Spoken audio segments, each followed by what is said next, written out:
the recording. Hello and welcome to this session on forecasting. After this, tomorrow probably we'll have one session on forecasting, which would cover the advanced concepts. What do you mean by forecasting and how is it different to regression analysis? In forecasting, we use only one variable, whatever be that variable. It can be sales, it can be profit, it can be number of employees, it can be a workforce. Whatever be this outcome variable, you have only one y. And you're going to regress this y at time t with the same outcome variable at different time periods. Say time t minus 1. I'm going to look into t minus 2, so on and so forth. What does this mean? Say I want to forecast sales for tomorrow. I'm going to use sales which happened yesterday and sales which happened day before yesterday. Based on that, I'm going to predict what would be the sales for today or what would be the sales for tomorrow. If I want to predict the sales for tomorrow, probably I'll say t plus 1.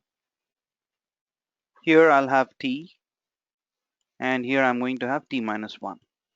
Or you can also keep on increasing yt minus 2, t minus 3 at different time periods. What am I doing here as opposed to regression analysis? Within regression analysis, your outcome variable was dependent on multiple inputs. It was dependent on your x1, x2, x3, so on and so forth. So if you were to predict the sales, you had looked into the gender, age group, educational qualification, income run, so on and so forth, right? Or whatever be it. Say you want to know what will be the salary of a person in that sense. So your outcome variable was dependent on multiple input variables within regression analysis. However, in this scenario of forecasting, we are using the same variable. However, we are using those variables at different time periods. So you can consider this as x1, this is x2, and this is x3. And the same analysis follows. If you notice clearly, we have discussed about your same variable at different time periods. And here you see a time series. Whenever you're dealing with forecasting, you need to bear in mind that the data which you have should be based on time series. What do you mean by that? Say I've done credit card transactions, right? Say I have done a few credit card transactions. If my data is present in this way, say I've done a transaction in the month of June, that's coming as first entry in my credit card statement. The second transaction which I've done is dated back to Jan. The third transaction which I've made, it's showing me May month transaction, so on and so forth. Say I've got 1 year credit card statement and it's structured in this way. Each month transaction that you have done has been ordered in this way. Is this called as time series?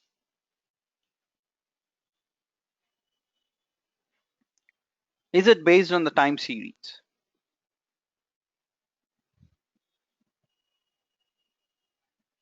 Anyone? Vijay or Aditya? No, absolutely no, right? So what do? Ideally, we have to bring Jan to the top, followed by May, followed by June. We need to arrange the data in a sequence. That is called as time series. It should be based on a sequence. Why forecast when you would know the outcome eventually? Anyways, if you want to know the tomorrow's sales, if you wait for the next 24 hours, you will be able to Look at the actual value. So why forecast? We do this forecasting for setting production schedules, right? You need to forecast the sales. Think about iPhone. iPhone has 6s, right? And 6s plus or 6 plus. So iPhone 6 plus supposedly is not a big hit for the reason that it has some screen issues. The screen is breaking if you put that in your pocket and things like that. Based on that, I can forecast my sales. My sales would not be very great, right? They might be stagnated. If that is the case, my production also should go according to the sales. I cannot say that, hey, iPhone 6 Plus would be a super hit 2 months down the lane, so let me start the production and let me produce in line with the forecasted sales. I cannot do so, right? So only and only if you can forecast your future, you'll be better prepared for today. You do not want to manufacture 1,000 iPhone or 1,000,000 iPhone 6 Plus and place them in the inventory. It's going to cost you. It's going to cost you a fortune. Hence, you need to ensure that you forecast your sales, and according to your sales, look into your production schedules. The same holds good even for your staffing of call centers, right? A company needs to forecast the demand for service. Say if the demand for a service is increasing significantly in that way, your staffing also has to increase in that way.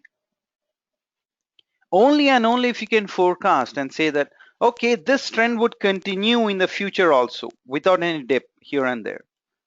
Only then I will be able to forecast, staff my call center employees properly, right?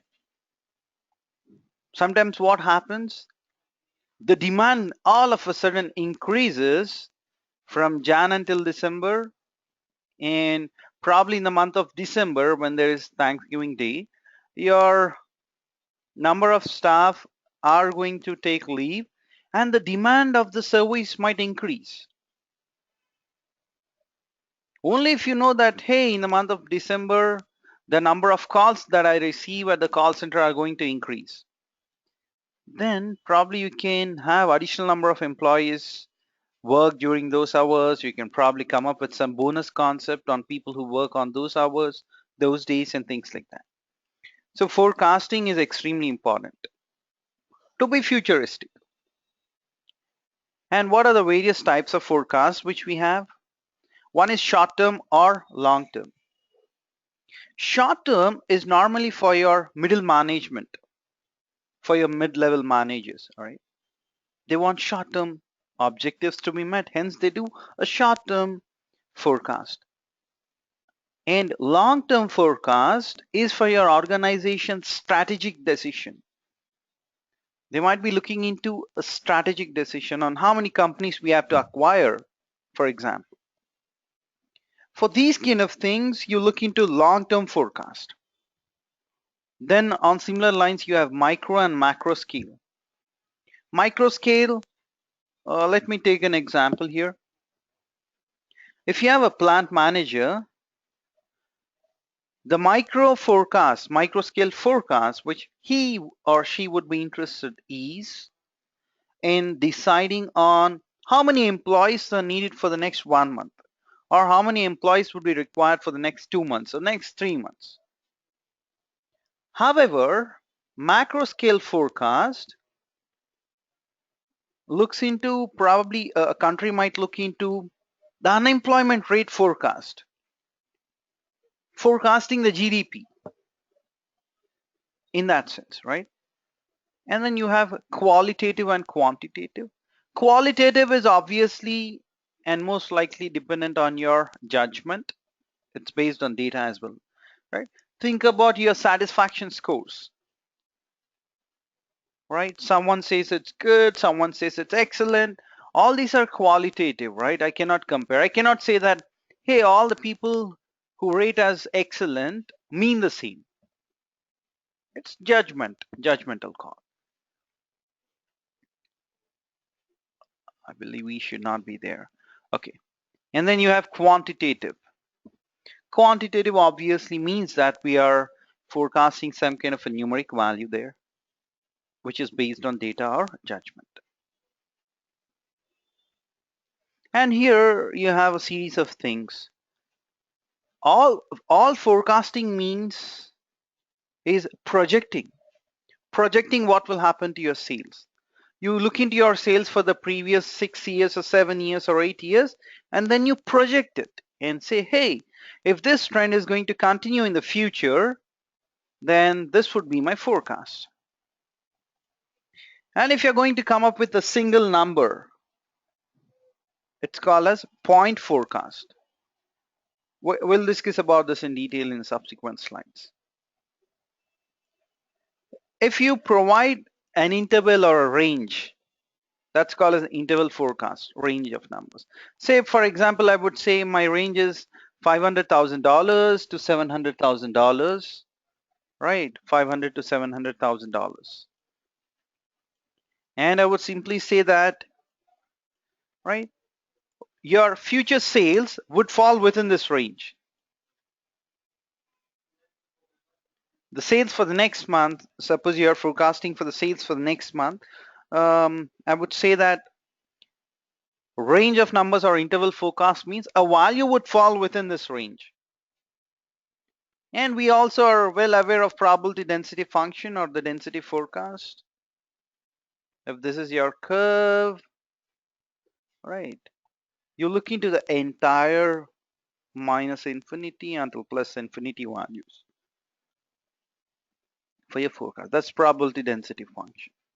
It's also called as density forecast. These are the 5 key steps involved in forecasting. First of all, we need to formulate the business problem and data collection process. Once that is done, we are going to manipulate the data and cleanse the data. And most often than not, we are going to spend a lot of time here and in the data collection process as a data scientist. These are the data collection, manipulation, and cleansing. These are the 3 things on which we spend significant amount of time.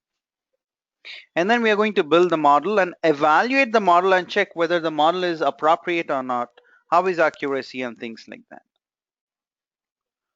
And the model implementation is done to generate the future forecast, and then we are going to evaluate the forecast. Right? Now, think about this simple diagram which you guys are pretty much aware of, scatter diagram. You're going to plot one variable against another. You have cost and age. So you're going to plot these two, one against another. And this is a simple tool for visualization as well. This example is a maintenance cost, and you have the age of 9 buses, right? And this is an example of cross-sectional data. What that is observations collected in a single point of time, right? Now, let me show you how that looks. Look at this particular visualization carefully and let me know at least one inference each. So here goes your time. I'll give you 1 minute to do so.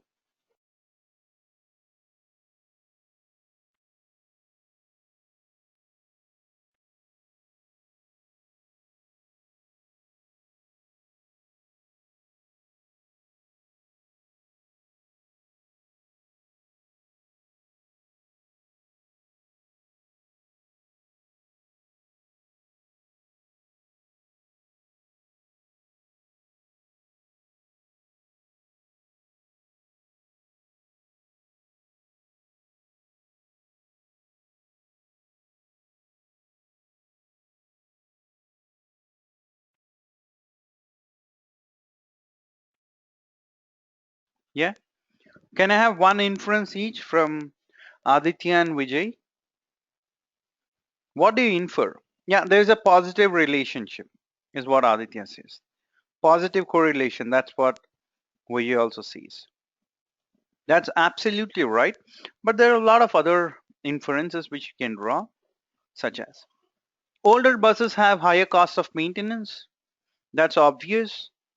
There is some variation among different values here or the age of the bus.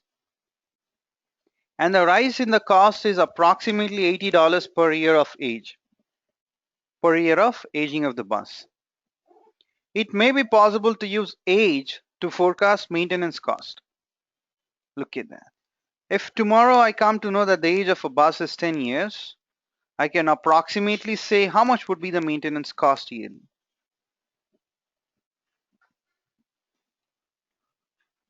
And forecast would not be a certain prediction. Obviously, there would be some error. Even in your forecasting, no, sorry, in your prediction, in your regression, there is an error component. So you'll be able to relate very easily when we discuss the concepts just because you'll be exposed to this similar kind of concepts which we have seen in regression analysis. First and foremost, plot is called as a time plot, which is nothing but you can think about this as this also as a trend chart.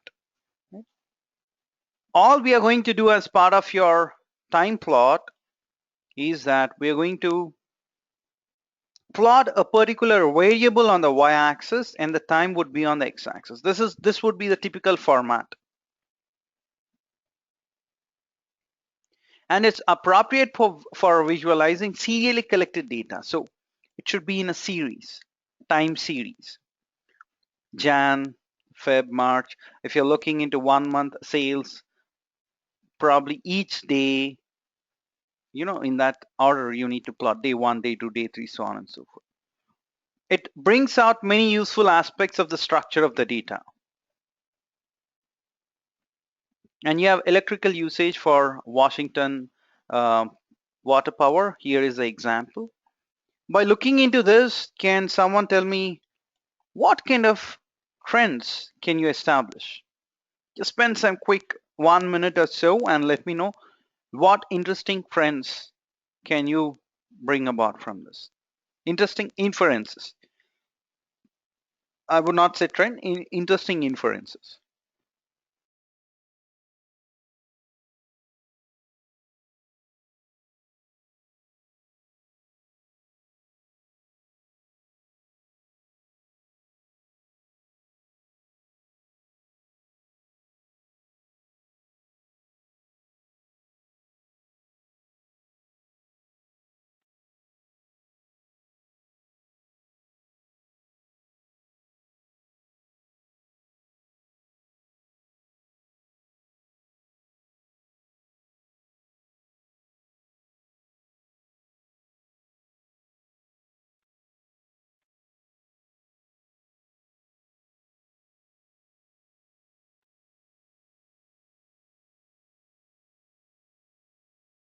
Yeah, Aditya, Vijay, just think, spend some time. Absolutely. Aditya says that the power usage decreases from Q1 to Q3 and increases from Q4 to Q1, right? So on the x-axis, you have plotted all the years, 80, 81, 82, 83, 84, 85, 86, 87, 88, 89, 90, so on and so forth. And on the y-axis, you have the power usage in kilowatts. Probably there are 4 quarters, quarter 1, quarter 2, 3, and 4. These are nothing but 4 different seasons. Maybe in the summer season, the consumption of power has increased significantly, and maybe in your rainy season it has come down, maybe, and in winter season maybe it has slightly increased because you might be using some room heaters, right? So in that way, if you look into this, I see that there is an element of seasonality. Based on the seasons, your consumption of electricity power is either increasing or decreasing. right? So when you plot this time plot, you're quickly able to bring about these kind of interesting inferences. Look at this. It's obvious that there is a cyclic trend. Maximum demand is in the first quarter, minimum demand is in the third quarter. So based on this, your electricity firms can either increase or decrease their electricity consumption, right? But while you're forecasting, you just look into whether there is also steady increase in the consumption or not.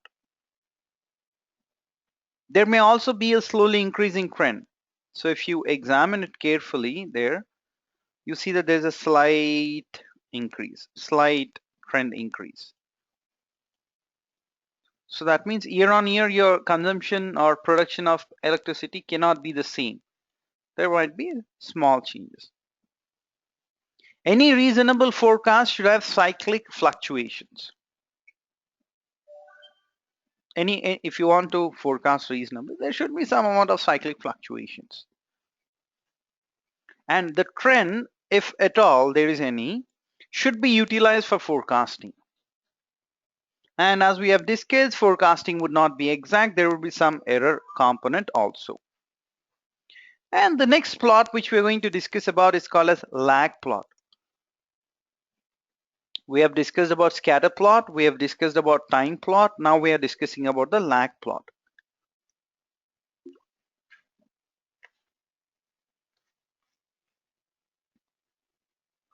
What does your lag plot do?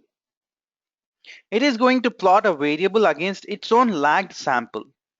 That means if you have yt at this t time period can be 1 year, a month, a day. If you are into stock market, it can be millisecond also, right? So that's lag means, will it be, if this t is 1 year, the previous years are called as t minus k. If this is 1 quarter, this is the previous quarters. If this is 1 day, these would be the previous days. If this is 1 second, this will be the previous seconds, so on and so forth, right? So that is called as lag plot. If I take today's sales, I'm going to take yesterday's sales. That's my lag component. And then I'm going to plot and see what are the possible inferences which I can bring about. Monthly sales of VCRs by a music store in a year, that's the example given here. So what are the two lags which we are looking into here? Here you're looking into the sales of year, say year 2014. T minus 1 means you're looking into sales of 2014, but this is based on months. If you see here, sold in a month. So if this is till 2014 December, this will be till 2014 November data, and this will be till 2014 October, because you're lagging it by 2 steps, or T minus 2. Right? This is the data. All 12-year data is provided here. 12 months of data is provided here. And since we are removing one entry, you have removed your December data, and then you have this. What does this simply mean? Is there a relationship between all these values? If yes, if at all there is a relationship, then I will be able to forecast next year's sales based on the sales which is done in 2014 till December, till November, and till October, right? So I'll be able to predict what would be the sales in 2015 Jan.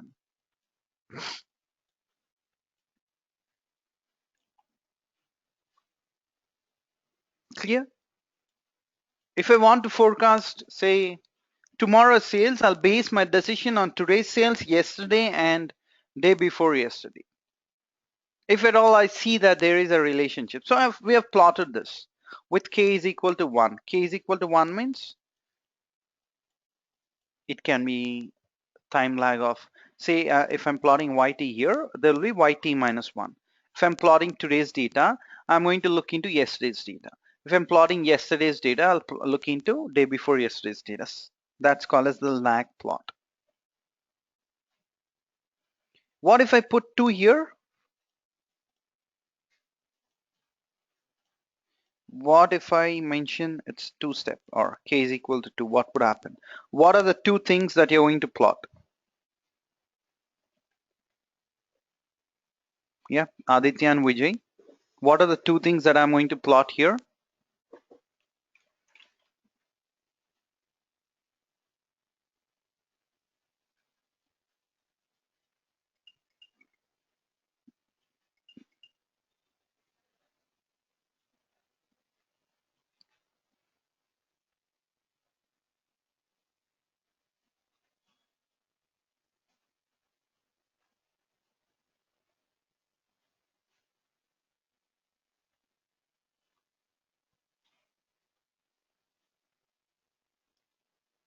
Uh-huh. No, it would be Aditya slightly different. No, yesterday and day before. No, it'll be today's sales and day before yesterday. This will be t minus 2. Why t minus 2? If it's 3, it will be 3 days before sales. Okay. Okay. There is a reasonable degree of association between the original variable and the lag variable. That is what your first inference would be. Yeah, I feel that there is this kind of a trend, and there's some reasonable degree of association. Value of lagged variable is known beforehand, so it's useful for prediction. Association between original and lagged variable may be quantified through a correlation. So you can also use, you can also use your correlation coefficient to look into that value. Here you call it as autocorrelation. Okay, so why is it called as autocorrelation? Because you're correlating the same variable, right? The same y is being correlated, but at different time periods, yt minus 1, yt minus 2, so on and so forth.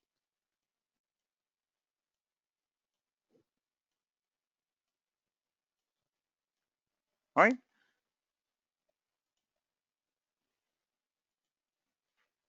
Huh. So that is why it's called as autocorrelation there. And here is the formula to calculate your correlation value coefficient. There we call that as Pearson or SPM and rho. Here we call it as just autocorrelation value. So this is autocorrelation value. Y is the mean values of the series. Yt's observed value is time period t, and yt minus 1 is the observation in time period t minus k. All right. Now, what is the standard error in regression model? What is the formula for standard error in your regression?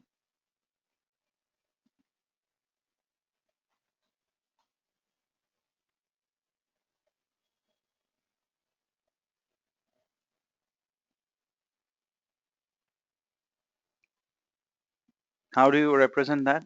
These are all very important things. Sigma over square root n. And this here in forecasting, this is how you calculate that. As and how your k value increases, your standard error increases progressively. However, after a certain point of time, it's going to reach the maximum value and it's going to remain as is. And if the true autocorrelation is 0, if this, then the estimate RK should be in this interval 95% of the times. And also sometimes your standard error can be approximated to square root of 1 by n.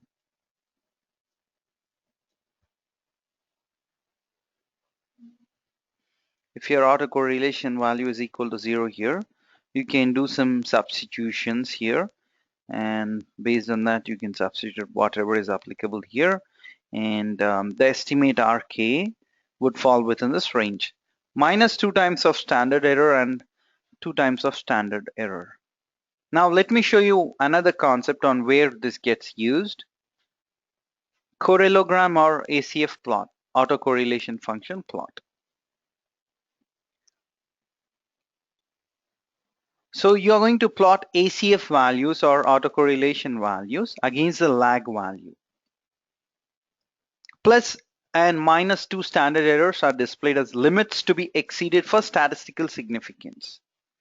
It reveals lagged variables that can be potentially useful for forecasting. So what does that mean? By the way, this is a screenshot of Minitab. You can accomplish your forecasting in Minitab also. Here is a Correlogram for VCR data, VCR sales, very old data, right? Nowadays, we are not using any VCRs. So here, we are plotting autocorrelation values at lag 1, autocorrelation values at lag 2, and autocorrelation values at lag 3. Means lag 1 means yesterday's sales, lag 2 means day before yesterday, lag 3 means 3 days back. If you consider your lag as each year, lag 1 means it's the sales of last year, lag 2 means sales of 2 years back, and lag 3 means sales of 3 years back. So these red lines here actually represent your standard errors. That's plus and minus 2 standard errors. If you see here, you have plus and minus 2 standard errors, right? And those are these lines, red lines. So if your blue line crosses that, that means displays as limits to be exceeded for statistical significance. What does that mean? Your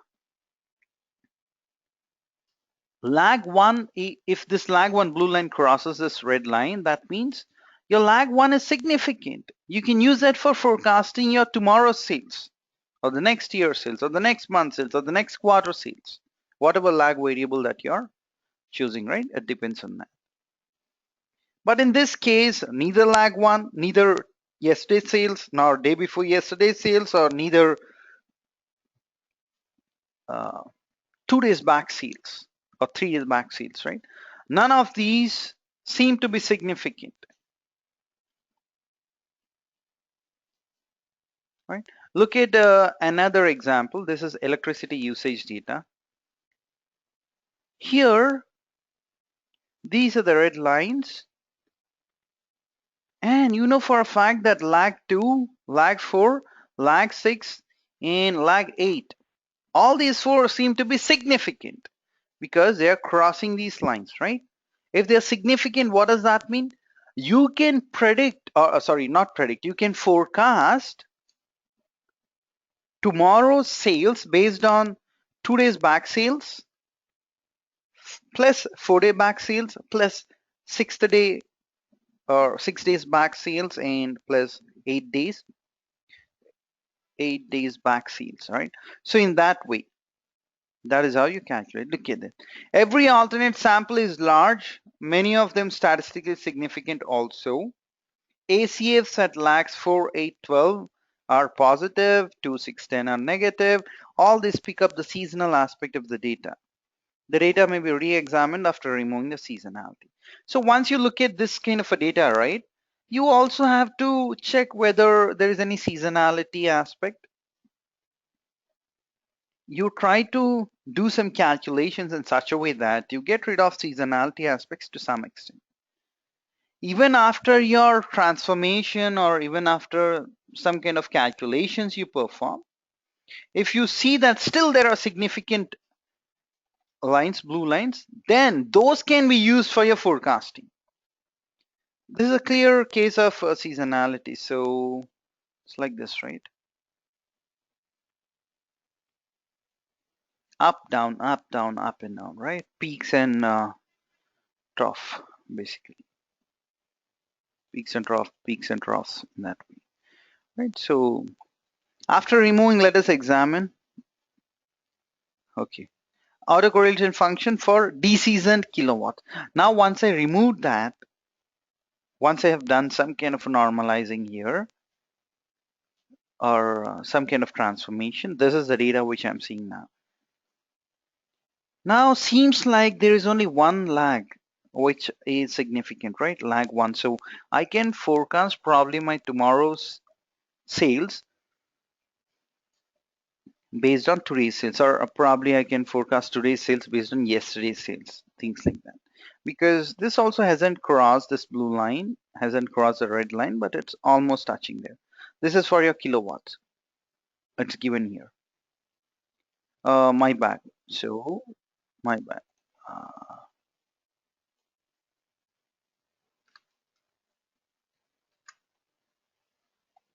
there, I corrected that.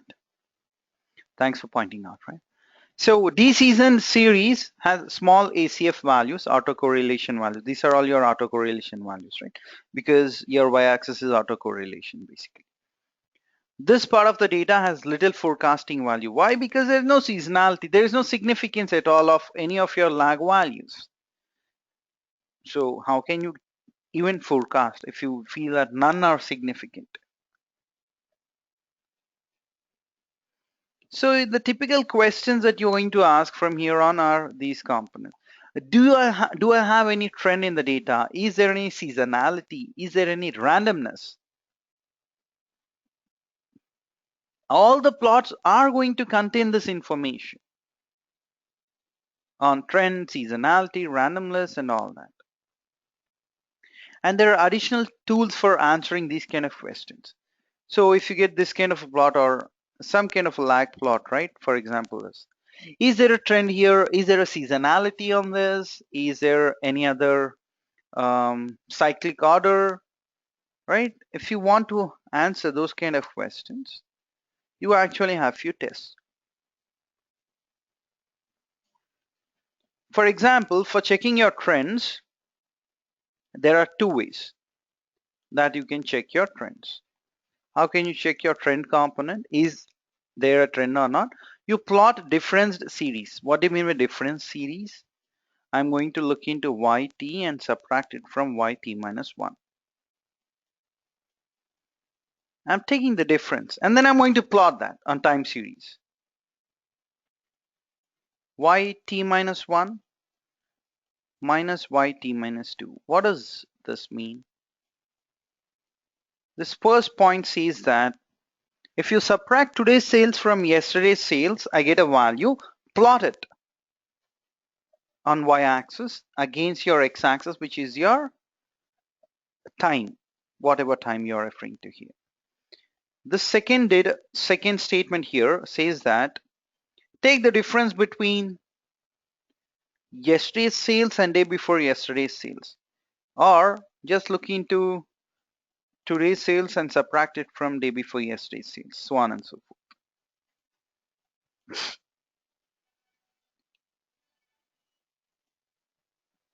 Right. And you're going to fit a trend function that's a straight line and examine residuals of for patterns. Is there any pattern? Yes or no? You're going to look into that.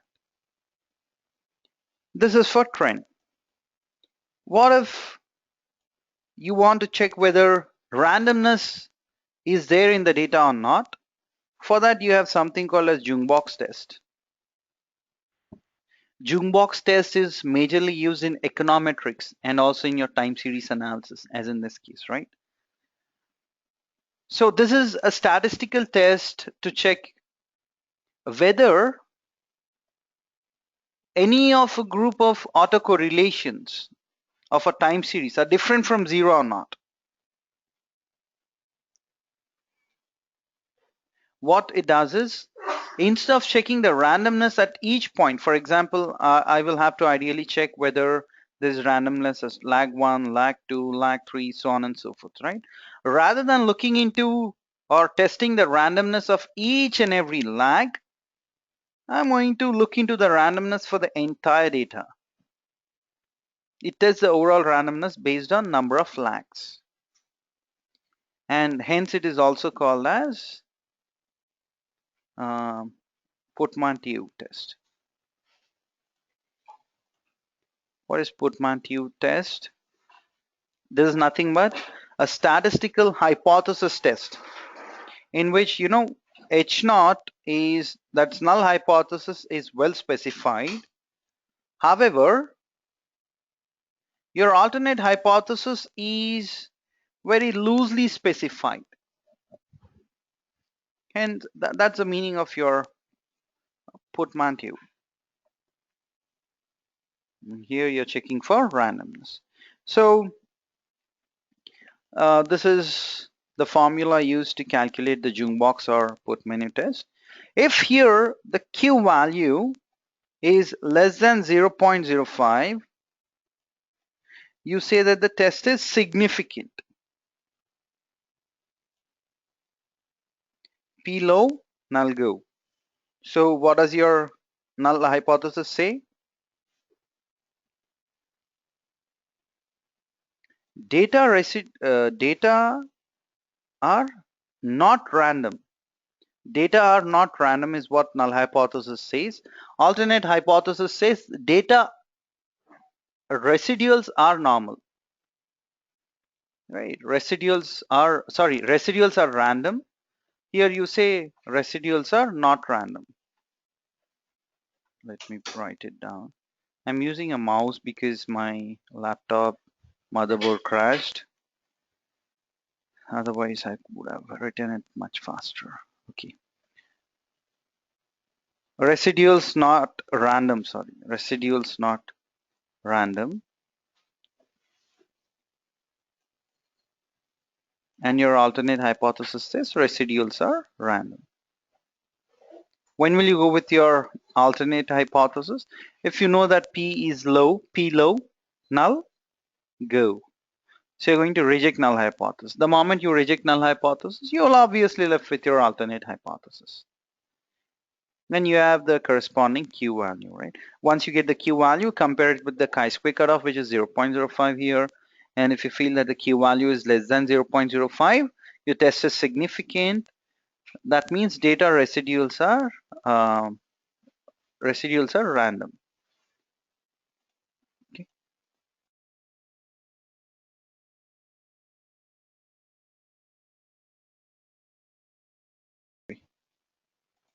Okay. Look at this. One more common mistakes which people do is that they do not plot your time series properly. Here I have time series for 92, 93, 94, 95, so on and so forth, right? So I have a data point for each and every year here and the number of hurricanes for each year.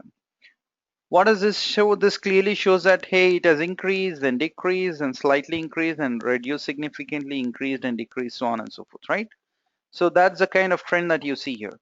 If I change the scale to every 2 years instead of 1 year, look at that.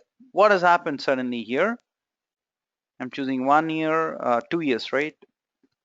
92, then 94, then I'm looking into 95, then 97, then 99, so on and so forth.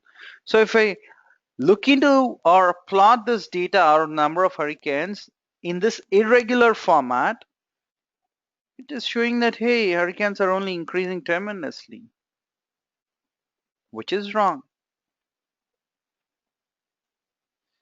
right? So if you're going to omit data, you will be misguided. When I say omit data, what are you actually doing? You're not plotting for all the years. You're plotting for 1 year, then giving a gap of 2 years, then again giving a gap of 3 years, so on and so forth. So we have to ensure that these kind of mistakes do not happen. Include as much data as possible, right? If you can lay your hands on say monthly data, you plot at monthly level. That will make more sense. Rather than plotting at a different level, plotting at that level makes more sense. And remember that do not transform the data unnecessarily, right? Here, if you plot y and t, it's like that, straight line. The moment you take log or transform the x-axis, it will change its direction. If I'm taking the log of y, it's going to change the direction. And if you take the log at both sides, that's the plot that you see, right? So you should not be changing or transforming the data unnecessarily. A few more points on plots which you have to remember is that plot help us to summarize and reveal patterns in data. Graphics help us to identify anomalies in data. Plot helps us to prevent a huge amount of data in small space. Helps us to present, and it makes huge data set coherent. To get all the advantages of plot, the aspect ratio of the plot is very crucial. And the ratio of the height to width of the plot is called the aspect ratio. So let me show you that here. What is the aspect ratio here? Generally, aspect ratio should be around 0.618 normally. What does that mean? Aspect ratio is nothing but the ratio of your length and breadth. For a long time series, data aspect ratio should be around 0.25. To understand the impact of aspect ratio, look at these. This data is going to have a particular aspect ratio, and this thing has a different aspect ratio. And your aspect ratio should be around 0.618. And if you have long time series, if you have the time series for a longer duration, makes sense. If I would have plotted the data in this way, right? Aspect ratio. You will say that it's random, right? There is no trend associated with this. What would you say by looking into this particular graph? Is there any trend, any cyclic component, any seasonality that you can identify here? No. Why? Because you have misrepresented the graph. The width of the plot is also equally important. Now can you say whether there's any seasonality or trend associated here? What do you say? Yes. Cyclic, right? In that way. Hence, all these things should be taken care while you do the plotting. All right, moving on to a different concept here.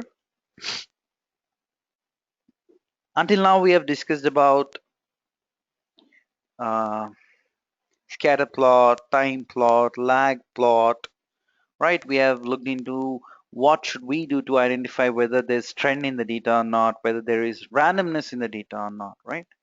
Now, these are the four critical components which are required. You need to identify these four components in your data set to be able to forecast. You need to look into whether there is a trend, cyclic component, irregularity, and seasonal component. We'll discuss about these four in the subsequent slides. There you go with the first one. Trend component. What do you mean by trend? An upward or a downward trend. Persistent upward, overall upward or downward pattern. It could be due to population increase, due to the change in the technology, right? Whatever be it. And it's for several years. You look into several years of data and only then you comment on whether there's a trend or not. That's the usual practice.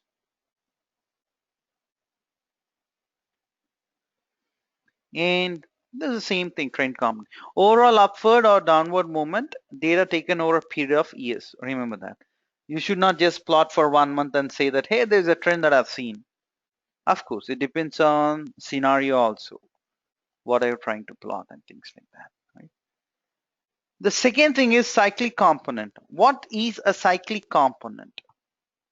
Repeating up and down movements. For example, if you look into this red line here, it has decreased and increased. So from this point until this point, it's cyclic. From this point until this point, it's cyclic. From this point until this point, it's cyclic.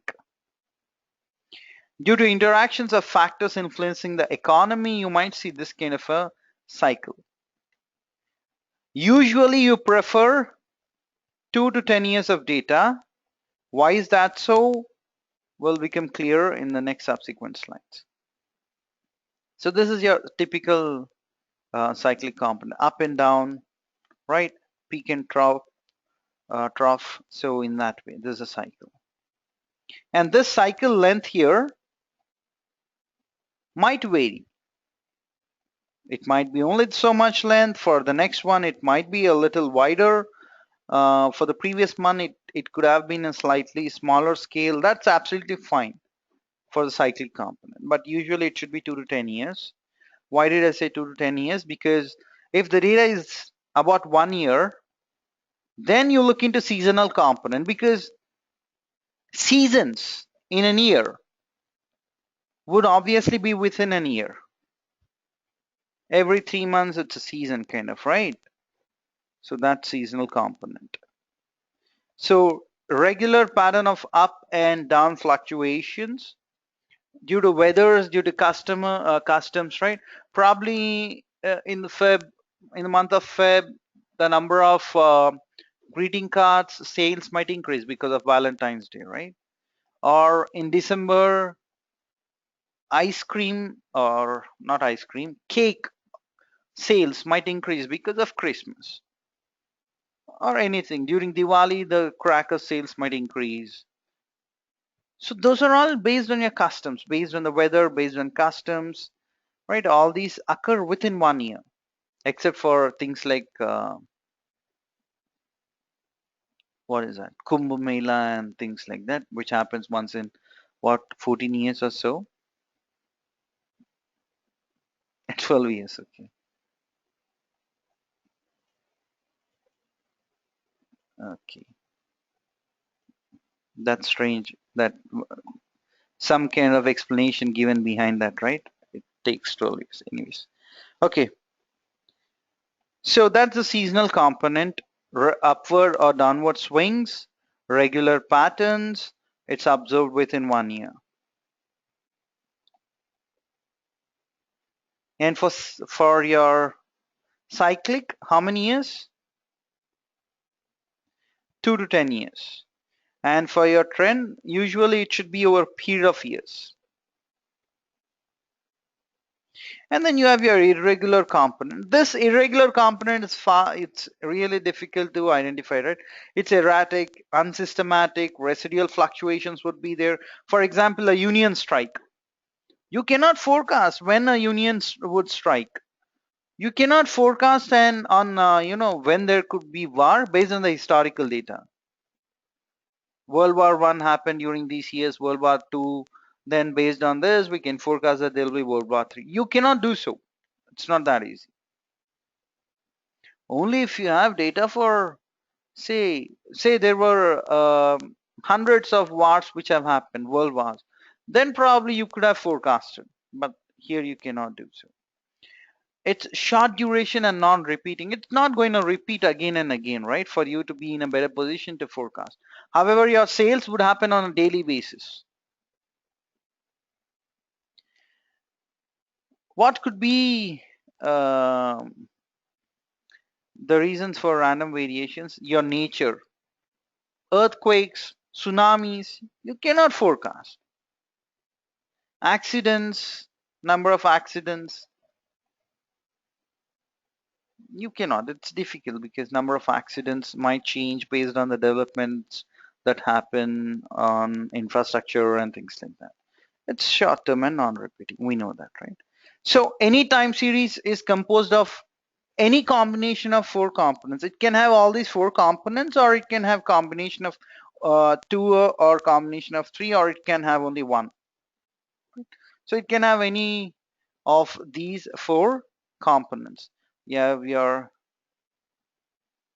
trend, seasonality, cyclical component, and irregularity. What do you mean by secular trend? Long-term change in the mean level. Average sales increase or average sales decrease. There's a change, long-term change. Smooth, regular, long-term movement. How long is long? That's the problem. We don't know how long is long. So some part of a oscillating series with a very long cycle may look like an upward or downward trend. Yeah, Aditya. So that's very, very subjective, your time series and forecasting in. One more thing here is that, there are a lot of experiments which you need to perform. First, you need to use one model, then the next model. In your regression analysis, you have R squared value, your P values, and things like that, right? To gauge whether you can use a model or not. Here, you do not have any such thing. Just run the model and look into, yeah, to some extent, you can look into AIC values. Brute force, yeah.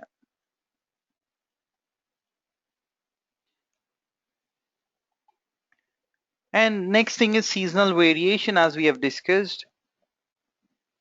Seasonality occurs within 1 year, not longer than 1 year. That's mentioned here.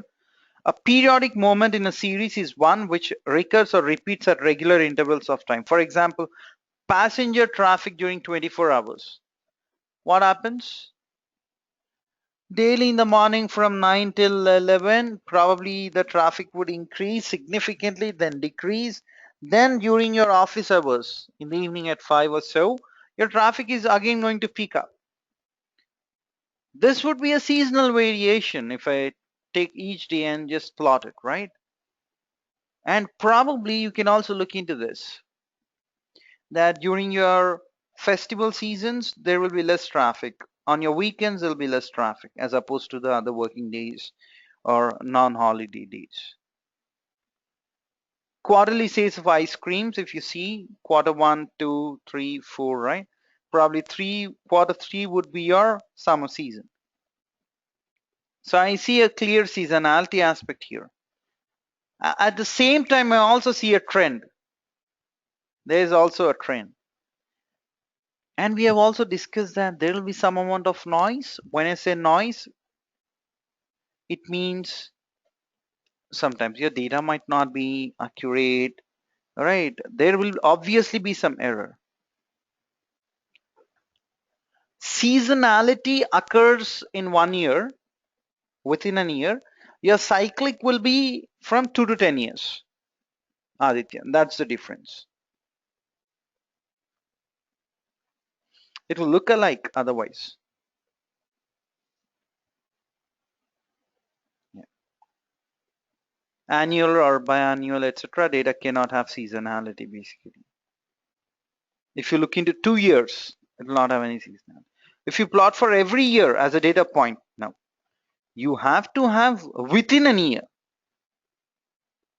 And the reasons for such seasonality are the climate changes, customs and habits of the people, and things like that. Why are we studying seasonality? Because I need to know when will my sales increase.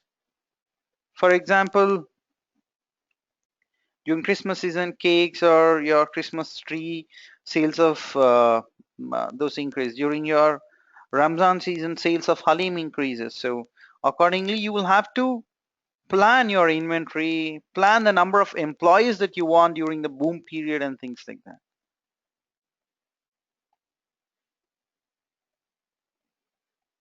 Your vegetable price, right? Seasonal variation in vegetable price series is less prominent for developed countries as compared to developing countries. Why? They have a lot of cold storage, food processing industry. However, within India, it makes sense for you to do some kind of a forecast there on what will be the price of some kind of product, right? All those things.